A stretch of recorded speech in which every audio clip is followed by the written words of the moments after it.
ইজাজুল জিলাতিল আর্দু পড়া দেখালো। মানে আমি কবরস্থান দিয়ে যাচ্ছি, দিয়ে দূর থেকে আমি দোয়া করেছি, তাও রাত 9টা হবে। আমার বোনের বাড়ির পাশেই কবর। দিয়ে আমি বলছি, হে আল্লাহু, আমি দূর থেকেই আমি কবরের মানুষকে দোয়া করছি। ওইটা বলে তো পেরিয়ে গেছি। রাত্রেবেলায় যখন ঘুমাচ্ছি তখন আমাকে না স্বপ্ন দেখাচ্ছে। স্বপ্ন মানে জানিস তো 3 প্রকারের স্বপ্ন থাকে। একটা স্বপ্ন দেখে শয়তানের পক্ষে যে স্বপ্নটা দেখা হয় সেটা শয়তান দেখায়।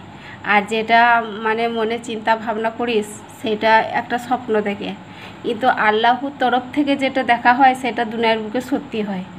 দিয়ে দোয়া করলাম, দিয়ে শুনো গো, কথাটা শুনো ভালো করে। দিয়ে দোয়া করলাম, রাত্রেবেলায় দেখাচ্ছে জামাত করে একটা দোয়া পড়ছে, ইজাজুল জিলাতিল আর্দু। কিন্তু ইজাজুল জিলাতিল আর্দু মানেটা আমি জানতাম না, আর কবরে আজাবটাও আমি জানতাম না, কিন্তু আল্লাহু দেখাইছিল। দিয়ে তারপর 3টে কবর কাটছে আমতলায়। দিয়ে আমতলা সেখানে আমতলায় কবর হলো। একটা কবর ছিল, যে একটা কবরকে আমি দোয়া করেছিলাম। দিয়ে আল্লাহু দেখাচ্ছে 3টে কবর হবে। দিয়ে 3টে কবর মাটি কাটছে। দিয়ে বলছে অন্য জায়গায় মৃত্যু হবে আর জামতারায় মাটি হবে।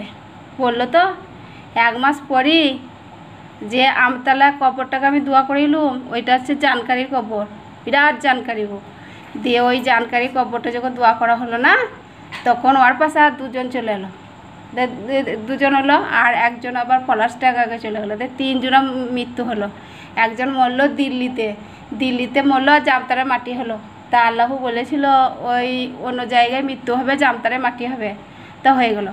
এবার আমি চিন্তা করছি ইজাজুল জিলাতিল আর্দু পড়া আমাকে দেখালো ওখানে, ইজাজুল জিলাতিল আর্দু পড়ে মাটিটা কাটতে হয়। তা এমনি পড়া হবে না, জামাত করে পড়তে হবে, মাথায় টুপি দিয়ে যেমন করে জানাজার হয় সেইভাবে পড়তে হবে, দেখাইছিল।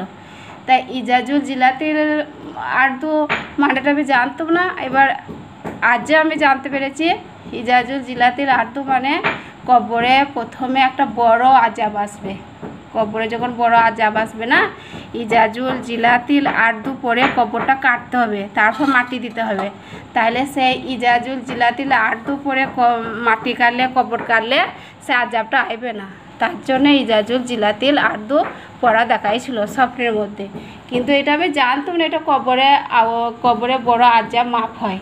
তাই এই দোয়াটা ইজাজুল জিলাতিল আর্দু পড়লে কবরের আজাবটা বন্ধ হবে। তার জন্যে ইজাজুল জিলাতিল আর্দু পরে কবর কেটে মাটি দিতে হবে, তাইলে আর ওই কবরে বড় আজাবটা আসবে না।